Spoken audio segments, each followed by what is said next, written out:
नमस्कार दर्शकों, मैं हूं अवनीश और आप एक बार फिर देख रहे हैं प्रारब्ध। और प्रारब्ध पर व्यालोक जी के साथ हम जो बातचीत करते हैं उसको आप सभी बहुत ज्यादा स्नेह देते हैं और बहुत अच्छे तरीके से सुनते हैं हमारी बातों को।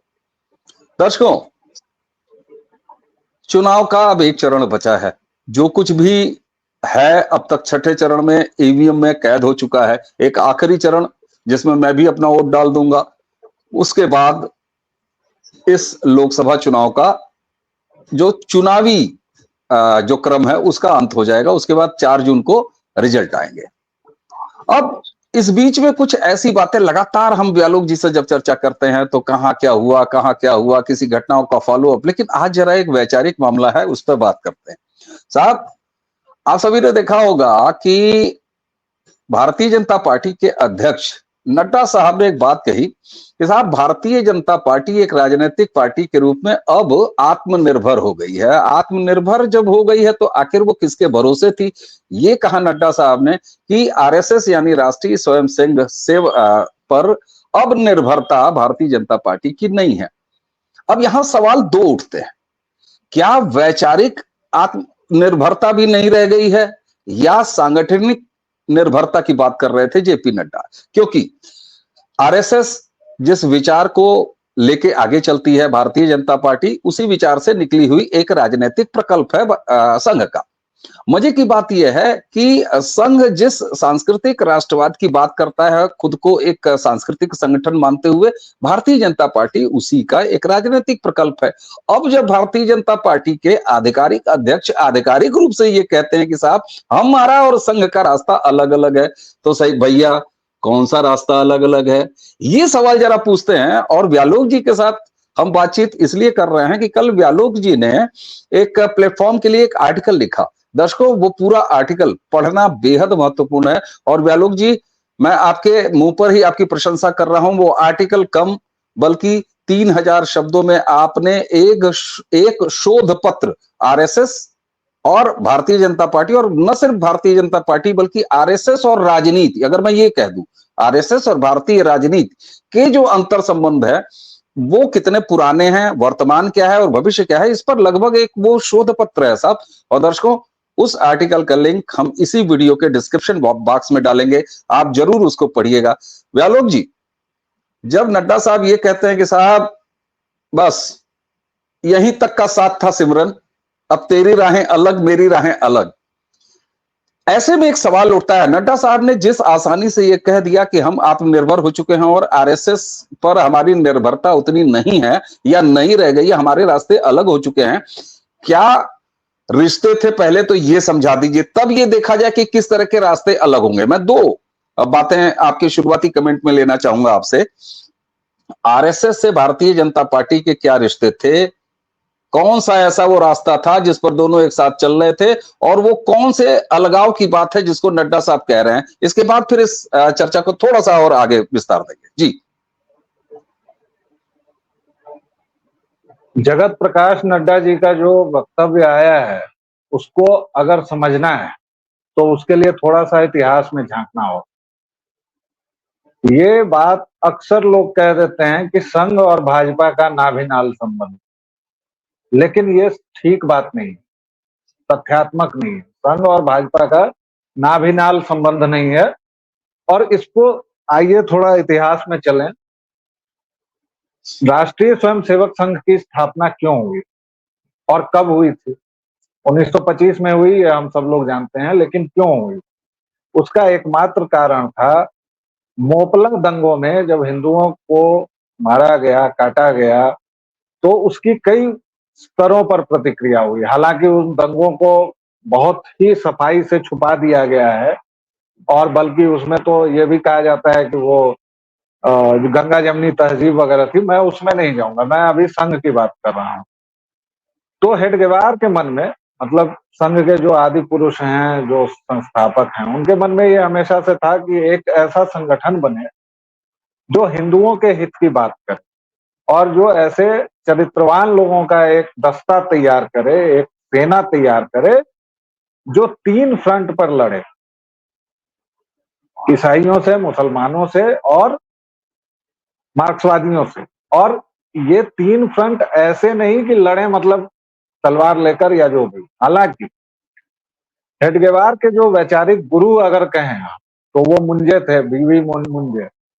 अब मुंजे जो थे वो इटली से बहुत प्रभावित थे, और इटली में जो उस समय फासिज्म था, मुसोलिनी था, उन लोगों को उन्होंने बहुत गहरे से अध्ययन किया था। और मुंजे चाहते थे कि भारतीय समाज का सैन्यीकरण हो। और मैं दर्शकों से पहले से आग्रह कर दे रहा हूं कि इस वार्ता को अगर सुन रहे हैं तो पूरी वार्ता सुने और बीच से कुछ क्लिप्स न सुन लें, जो आजकल होता है, वरना आप कुछ का कुछ अर्थ का अनर्थ समझ लेंगे। मुंजे ने हेडगेवार को सलाह दी कि आप एक ऐसा संगठन बनाएं जो उस तर्ज पर हो। अब ये आरोप लगाना मार्क्सवादियों का काम है, मैं उस टुच्चई में नहीं पढ़ूंगा कि संघ फांसीवाद से प्रभावित है, उसकी ड्रेस फलानी थी, चिलानी थी या नहीं थी, वगैरह वगैरह। मैं केवल ये कह रहा हूं कि इटली में जो उस वक्त हो रहा था, जो सैन्यीकरण था, या आप कहिए कि स्काउट्स की जो परिभाषा हम लोग जानते हैं या जो देखते हैं, स्काउट दल जो होते हैं, उससे बहुत हद तक हेडगेवार प्रभावित है। और आपको मैं बताऊं कि आजकल वो संघ में नहीं होता हो, लेकिन संघ की जब शुरुआत हुई थी तो सर सेनापति नाम का एक बाकायदा पद होता था, और वो बाकायदा सलामी लेता था फौजी अंदाज में। आज भी आप देखेंगे तो वो लाठी हो, ड्रिल हो, हाफ पैंट से फुल पैंट में आ चुका है, लेकिन आप उस डॉट को अगर मिलाएंगे तो आपको वहां से मिल जाएगा। मुंजे के बाद हेडगेवार के जीवन में जो सबसे अधिक प्रभावी व्यक्तित्व रहा है वो सावरकर का रहा है। और सावरकर की राजनीति क्या थी, उनकी आइडियोलॉजी क्या थी, वो हम सब जानते हैं। हिंदुत्व शब्द को क्वाइन करने वाले, हिंदुत्व को राजनीति में लाने वाले सावरकर थे। और सावरकर हमेशा से ये मानते थे कि सामाजिक संगठन ठीक है, सांस्कृतिक संगठन ठीक है, लेकिन एक राजनैतिक संगठन बहुत जरूरी है। सावरकर को कांग्रेस से दिक्कत थी, तो सावरकर हिंदू महासभा में गए थे। उन्होंने हेडगेवार को सलाह दी कि आप एक राजनीतिक संगठन, जिससे हेडगेवार ने साफ इनकार कर दिया, ध्यान रहे। और हेडगेवार ने कहा कि नहीं, हम लोग सांस्कृतिक और सामाजिक संगठन पर ही काम करेंगे, हम उसी तरफ चलेंगे। इस पर सावरकर बहुत नाराज भी हुए थे, और उनका बहुचर्चित डायलॉग उसके बाद आया था, जो कई लोग कोट करते हैं कि संघ का एक स्वयंसेवक पैदा होता है, स्वयंसेवक जीवितावस्था में स्वयंसेवक रहता है और मर भी स्वयंसेवक ही जाता है। ये आजादी के समय की बात थी। और आप ध्यान रहे कि आजादी के समय जो हिंदुत्व की बात हो रही थी या जो हिंदू हितों की बात हो रही थी, उसको अगर आप सही पर्सपेक्टिव में देखें तो वो पर्सपेक्टिव क्या होगा? मुसलमानों के तुष्टीकरण की हद बढ़ रही थी, अलग अलग निर्वाचन क्षेत्र की बात चल रही थी, हम लोग एक तरह से बढ़ चुके थे पार्टीशन की दिशा में। कांग्रेस उसको रोकने की कोई तैयारी नहीं कर रही थी, कोई उसकी वैसी हिकमत भी नहीं थी, उसकी वैसी कोई मंशा भी नहीं थी, अगर मैं आज कहूं तो। लेकिन हिंदू हितों की बात कौन कर रहा था? फोर फ्रंट पर उस समय आर्य समाज था साहब, और सबसे ज्यादा उसका पंजाब, हरियाणा वगैरह आप जहां भी देखेंगे, वो वहां सबसे ज्यादा काम हो रहा था। दूसरे नंबर पर भी संघ नहीं था, दूसरे नंबर पर हिंदू महासभा थी, क्योंकि वो राजनीतिक काम कर रही थी। संघ तो एक व्यक्ति का, इस शब्द को अगर मिसकोट न किया जाए तो दिमागी फितूर था, जो कुछ लोगों को लेके और चल रहा था, डंडा चला रहा था, योग कर रहा था, कसरतें कर रहा था। ये संघ की पृष्ठभूमि है, इस पृष्ठभूमि को समझना बहुत जरूरी है। और अब दूसरे चरण में आइए, जब इसका राजनीतिक दल के साथ लेन देन शुरू होता है। भाजपा कब बनी है? भारतीय जनता पार्टी 1980 में बनी है। 1925 के दल से उसका क्या लेन देन होगा? इसको समझने के लिए आपको तारों को मिलाना पड़ेगा। वो कैसे हुआ? श्यामा प्रसाद मुखर्जी गांधी के कहने पर नेहरू कैबिनेट में शामिल हुए। श्यामा प्रसाद मुखर्जी हिंदूवादी नेता थे, उनको पता था कि मुस्लिम तुष्टीकरण हो रहा है। 1-1.5 साल के बाद मुखर्जी को यह समझ में आ गया कि भाई इस कैबिनेट से कुछ नहीं होगा और ये तो प्रजातंत्र, मतलब उस समय कांग्रेस तो एब्सोल्यूट थी ना, एब्सोल्यूट पावर था, कांग्रेस को छोड़ के कुछ था ही नहीं। तो उन्होंने कहा कि एक सशक्त विपक्ष के बिना लोकशाही का कोई मतलब नहीं है और हमें एक सशक्त विपक्ष बनाना हो। और इस तरह नींव पड़ी 50 के दशक में, पहले शुरुआती वर्षों में जनसंघ, जिसका निशान दीपक। और जब जनसंघ की नींव पड़ी तो मुखर्जी ने किस किस से बात की? मुखर्जी ने सभी लाइक माइंडेड ऑर्गेनाइजेशन से बात की, आर्य समाज से बात की, हिंदू महासभा से बात की और राष्ट्रीय स्वयंसेवक संघ से बात की। और तब वहीं से ये पूरा मामला शुरू हुआ कि संघ के लोग जाएंगे किसी राजनीतिक प्रतिष्ठान में और वो काम करने, क्योंकि राजनीति भी समाज सुधार का एक अंग है। संघ ने इस बात को अपनी स्थापना के 2 दशक बीत जाने के बाद स्वीकार किया है। उसके पहले तक संघ ये मानता था कि राजनीति अलग है, संस्कृति अलग है, समाज अलग है। और तब मुखर्जी ने जब मांगा, हाँ, संघ की एक ख्याति जरूर हो चुकी थी कि संघ में बहुत ही कमिटेड और हार्ड वर्किंग और अपनी जान तक दे देने वाले लक्ष्य के लिए ऐसे समर्पित कार्यकर्ता हैं। और तब 7 या 8 कार्यकर्ता मिले मुखर्जी साहब को, जिनमें दीनदयाल उपाध्याय एक थे, भाई महावीर एक थे और ऐसे 4-5 और नाम हैं जो इतिहास में प्रसिद्ध हैं और अभी मुझे याद नहीं।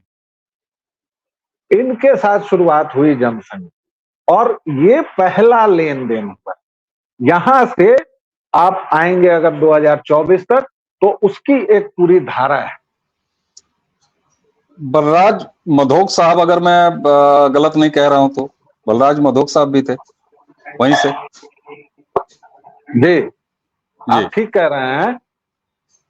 फिर जब संघ के साथ साथ जनसंघ की कार्यप्रणाली शुरू हुई और काम शुरू हो गया तो नेहरूवादी नीतियों से और उस बीच सोशलिस्ट पार्टी वगैरह से नेहरू से मोह भंग भी हो रहा था।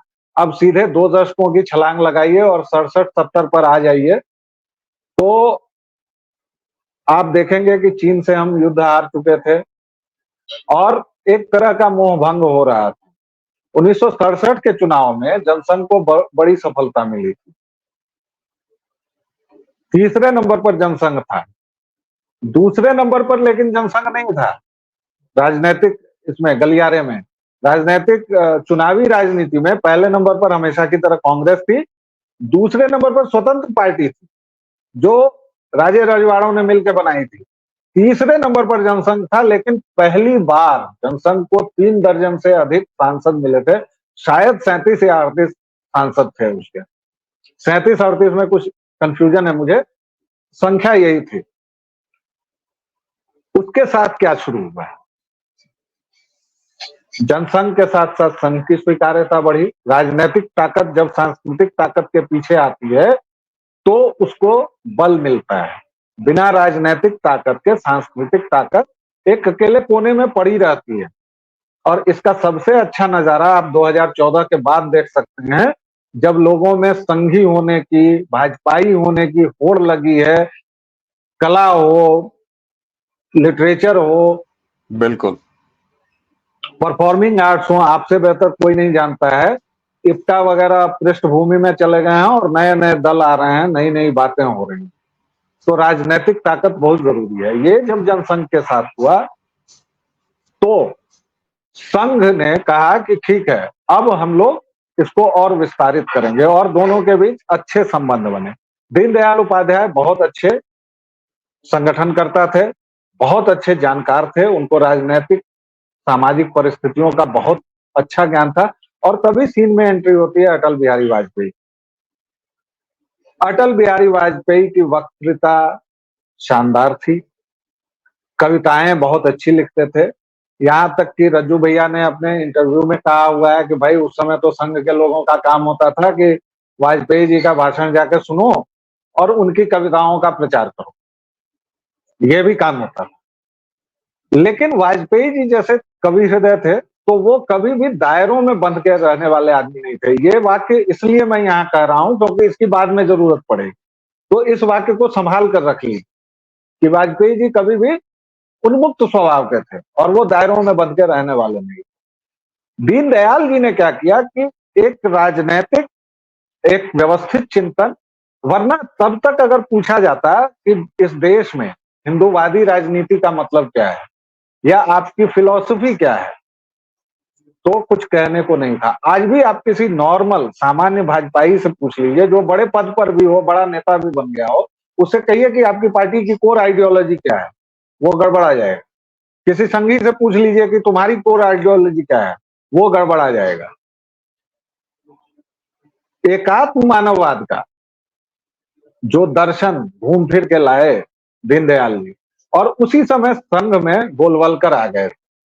और एक छोटी सी जानकारी छूट गई थी कि गोलवलकर जब आए थे तो ऐसा नहीं कि संघ में पहली बार ये आपसी तू मैं हो रही है, संघ में भी हुई थी।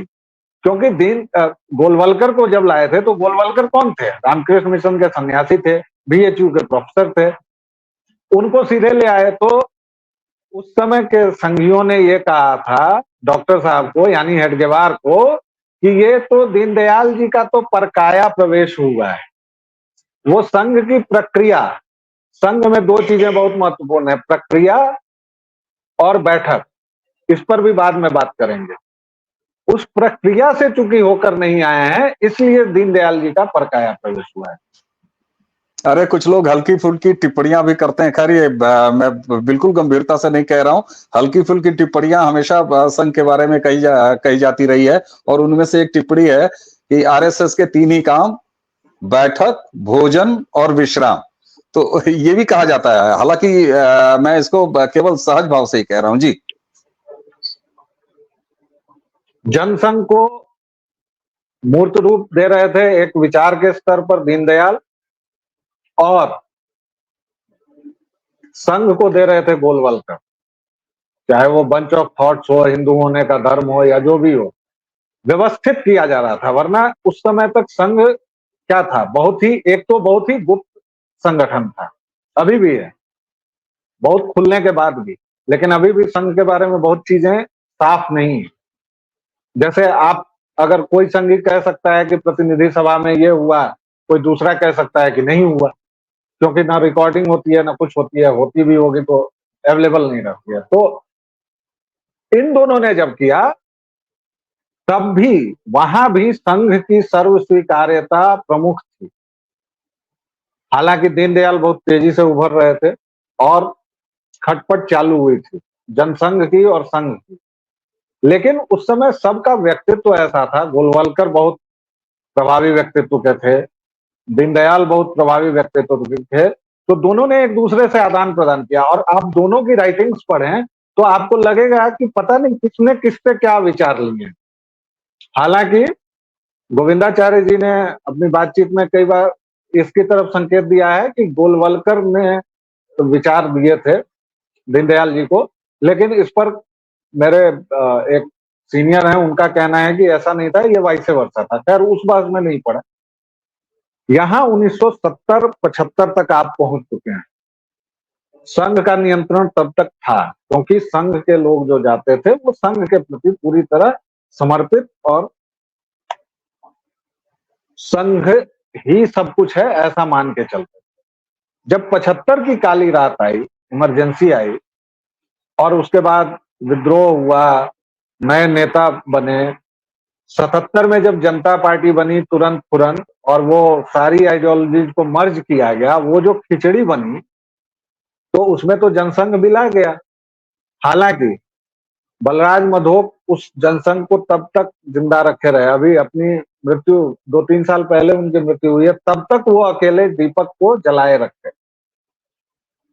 77 में जब ये सब हो गया, बन बुना गया, और अटल आडवाणी की जोड़ी आ चुकी थी मैदान में, और अटल जी तो काफी ये हो चुके थे। इस बीच में एक और चीज जो मैं भूल गया कहना, कि दीनदयाल जी की रहस्यमय परिस्थितियों में मृत्यु हो गई। आप जहां बैठे हुए हैं वहीं पर, आज जिसका नामकरण कर दिया गया है जिस स्टेशन का, उसी स्टेशन पर, और बहुत सारी कॉन्स्पिरेसी थियरीज उभरी, लेकिन उसमें एक सबसे खतरनाक जो थियरी थी, वो थियरी ये थी कि वो आंतरिक संघर्ष का नतीजा था। कोई सबूत नहीं, कोई दावा नहीं, कॉन्स्पिरेसी थियरी है। और उसमें यह भी कहा गया, यहां तक कि संघ का भी नाम उछाला गया, उसके ऊपर भी कीचड़ कीचड़ के छींटे पड़े। लेकिन ठीक फिर बात। से मैं कहूंगा कि ये कॉन्स्पिरेसी थियरी। 77 के बाद भाई सरकार बनी, बिगड़ी, जनता पार्टी टूट गई, तो अब क्या किया जाए? और तब तक सोशलिस्ट और भाजपाइयों का इस तरह घालमेल हो चुका था आपस में कि वो बात संघ को बहुत मुफीद नहीं लग रही। और 80 में तो फिर भाजपा का ही निर्माण हो गया। और जब भाजपा का निर्माण हुआ तो पहले जो अलगाव के बीज पड़े, मैं जो बार बार आपसे कह रहा हूं कि ये कोई पहली बार नहीं है कि संघ और उसके राजनीतिक जो शिशु संगठन है उसमें समझ में पहली आती है, बार हुआ ठीक है। है। अभी तक आपको ठीक। मैंने 2-3 बार दिखाया। हम्म 1984 का जो चुनाव था वो हम्म बहुत ही महत्वपूर्ण है, क्योंकि संघ ने उसमें, संघ का एक धड़ा कहता है, संघ के लोग कहते हैं कि संघ ने अपने स्वयंसेवकों को ये छूट दी कि हम आपको कोई निर्देश नहीं देंगे, आपको जिसका समर्थन करना है कीजिए, जिसका ये करना है। सीधे सीधे दूसरा कहिए उसको, सीधे सीधे अगर कहा जाए, इतना दर्शकों के लिए थोड़ा मैं डाइल्यूट कर देता हूं। संघ 84 के इलेक्शन के बारे में ये कहा जाता था कि साहब संघ ने ये कहा कि तुम कांग्रेस को सपोर्ट करो, सीधे सीधे ये कहा था, ये ऐसा कहा जाता है। हाँ, ये वामपंथी जो धड़ा है, या रशीद किरवई ने तो अपनी किताब में भी लिखा है, हालांकि संघ इस बात से इनकार करता है। वहां से जब भाजपा बहुत बुरी तरह हारी 2 सीटों पर, तो फिर आपस में लेन देन चालू हुआ। फिर संघ ने अपनी ताकत लगाई, फिर भाजपा ने अपने आप फिर में वो कुछ सुधार प्रचारकों किया। का, हाँ बिल्कुल, फिर प्रचारकों का वापस पार्टी संगठन में आना, फिर पार्टी संगठन से वापस प्रचारकों का संघ में जाना, तो वो जो टू वे सिस्टम था वो समझ में आ रहा है। और अच्छा व्यालोक जी, 84 तक का आपने जिक्र किया, 84 के बाद से आपने काफी कुछ साफ कर दिया। बहुत सारे लोग जिनको संघ के शुरुआती, तो ये तो साफ तौर पे पता लगता है कि संघ का आधिकारिक राजनीतिक प्रकल्प न कभी जनसंघ था और न कभी भारतीय जनता पार्टी थी। दूसरी बात जो मुझे समझ में आती है, वो कितना सही है वो आप अपने आगे की बातचीत में समेटने का मैं आपसे अनुरोध करूंगा।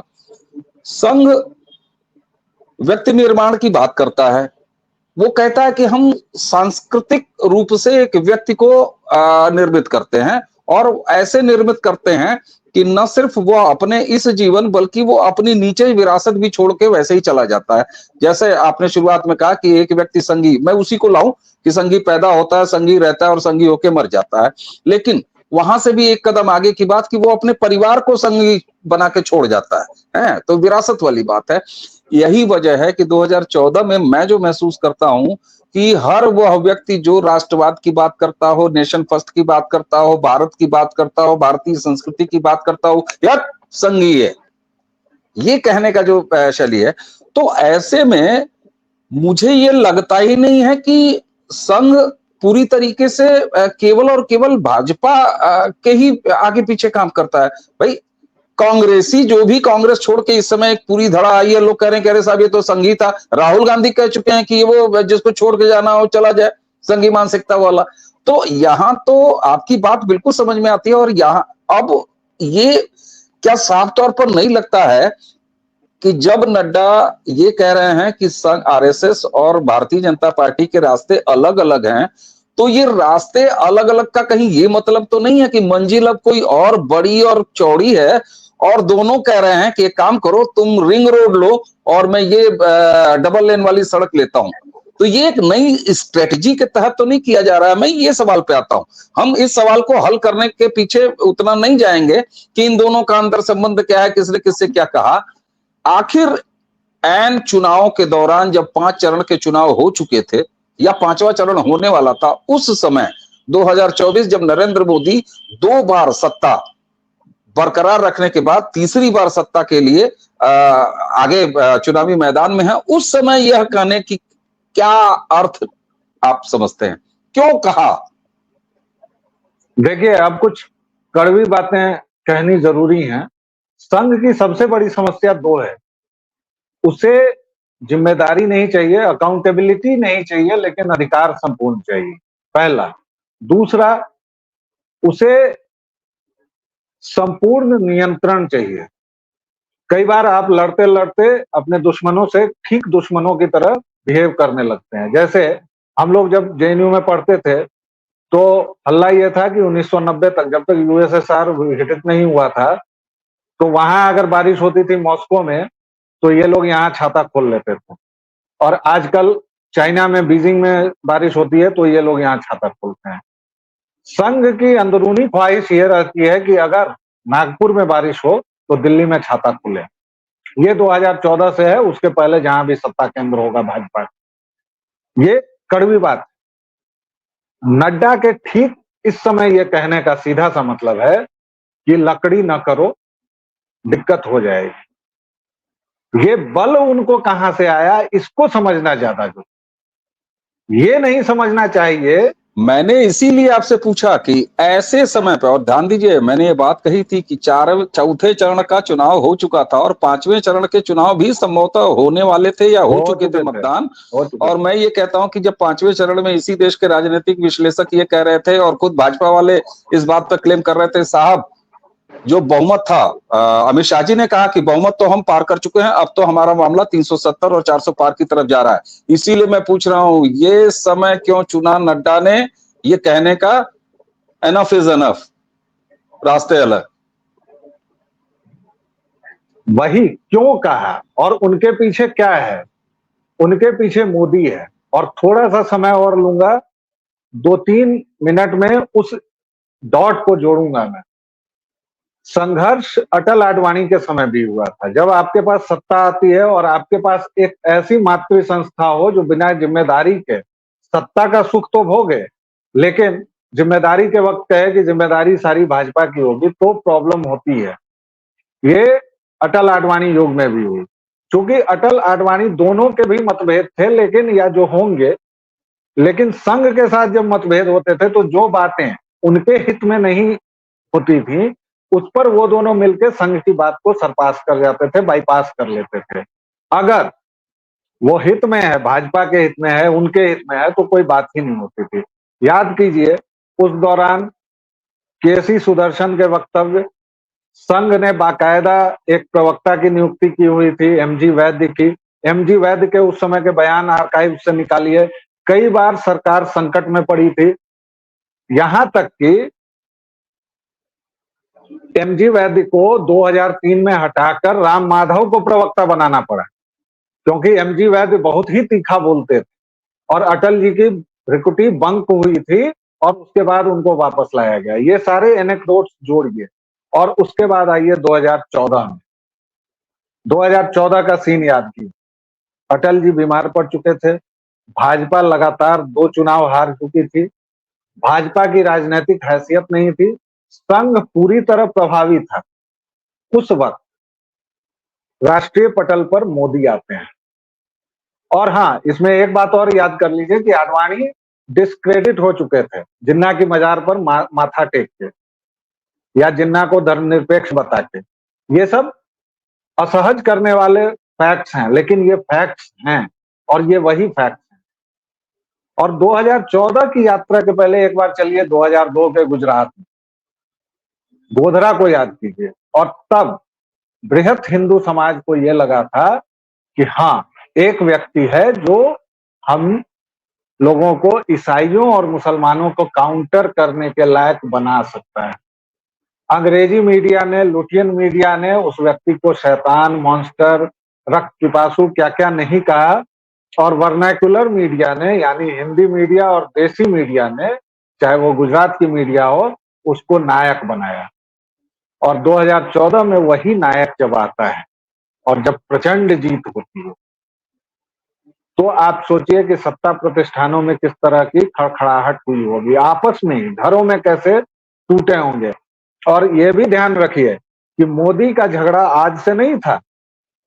जब वो मुख्यमंत्री बने थे, सीधा, आज तक वो विधायक भी नहीं रहे, मुख्यमंत्री बने थे, और तब इन्हीं एमजी वैद्य के पुत्र मनमोहन वैद्य, जो आजकल संघ में बड़े पद पर हैं, वो साहब गुजरात में थे और वही नियंत्रण करने की इच्छा, तो संजय जोशी को भी संघ गाहे बगाहे पुचकारता था।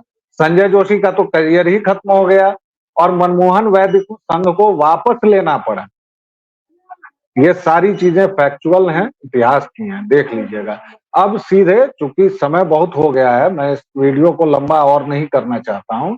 2014 में आइए। 2014 की प्रचंड जीत के बाद मोदी ही मोदी थे, इसलिए उसके बाद संघ की पकड़ ढीली होनी शुरू हुई और धीरे धीरे आते आते 2019 तक ये मामला हुआ कि मोदी ही यत्र तत्र सर्वत्र थे। मोदी मुद्दा भी थे, मोदी मसला भी थे, मोदी मुंसिफ भी थे, मोदी वकील भी थे, मोदी ही जिरा कर रहे थे और मोदी ही फैसला सुना रहे थे। और ये जो 2-3 लेयर्स होती थी ना पदानुक्रम हायरार्की की, वो सारी लेयर्स समाहित होकर इतना सेंट्रलाइजेशन कभी नहीं हुआ था जो मोदी के काल में हुआ। अटल आडवाणी के काल में भी वो नहीं हुआ था, श्यामा प्रसाद मुखर्जी और दीनदयाल के काल में भी नहीं हुआ था। तब भी ये होता था कि 3 लेयर्स होते थे। अभी चूंकि विराट लोकप्रियता ने और भाजपा में आने की भीड़ ने जो ठीक है, हाँ, धक्कापेल हुआ उस चक्कर में, और ये याद रखिए कि संघ का सबसे बड़ा योगदान जो था वो था कट्टर और समर्पित कार्यकर्ताओं की आपूर्ति कर। भाजपा के पास अब इतने लोग आ गए कि खुद भाजपा को अपने लोगों को समाहित करना दिक्कत की बात हो गई। वो गांव गांव तक, आप संघ को नहीं जानते होंगे लेकिन मोदी को और भाजपा को सब गांव वाले जानते हैं। ठीक है व्यालोक जी, अब यहाँ पर एक चीज जिसको दर्शक समझना चाहेंगे, ये पूरा दर्शन मुझे लगता है कि इस पर हम और क्रम से एक चर्चा करेंगे, लेकिन आज अगर इसको मैं इस पूरे विषय की प्रस्तावना चर्चा ही मान लूं, क्योंकि ये ऐसा नहीं है कि इसको 35-40 मिनट में हम लोग समेट पाए निश्चित रूप से, तो हम अब 2014 तक आए हैं। 2014 की स्थितियों को हम अगले अंक में इसके परिभाषित करने का प्रयास करेंगे, देखने का प्रयास करेंगे। मैं अगर यह सीधा सीधा पूछ लूं और यह जानना चाहूं कि जब भारतीय जनता पार्टी यह कहती है कि संघ और हमारे रास्ते अलग हैं, तो क्या ऐसे वक्तव्य या ऐसे व्यवहार या ऐसे अवसर को सार्वजनिक रूप से प्रकट किया जाए और इस पर चल पड़ा जाए इस रास्ते पर, इसमें क्या बिना संघ की सहमति हुए या संघ के राजी हुए क्या भारतीय जनता पार्टी क्या के अंदर इतना आत्मविश्वास है, इतना स्वातंत्र है या इतनी हिम्मत है, चलिए मैं और छोटा शब्द इसको डाइल्यूट हल्का शब्द इस्तेमाल कर देता हूं, क्या भारतीय जनता पार्टी की इतनी हिम्मत है कि संघ इस बात के लिए राजी न हो और नड्डा ने कह दिया हो? और जब मैं नड्डा कहता हूं तो मैं वही कह रहा हूं, आपने जिस यत्र तत्र सर्वत्र मोदी जी की बात की, मैं उनको भी उसमें नड्डा जी जब कह रहा हूं तो मोदी जी भी हैं, क्योंकि नड्डा जी भी भाजपा के अध्यक्ष हैं और मोदी जी भारतीय जनता पार्टी के उस पार्टी के चुने हुए जो है वो प्रधानमंत्री कैंडिडेट हैं और आज प्रधानमंत्री भी हैं।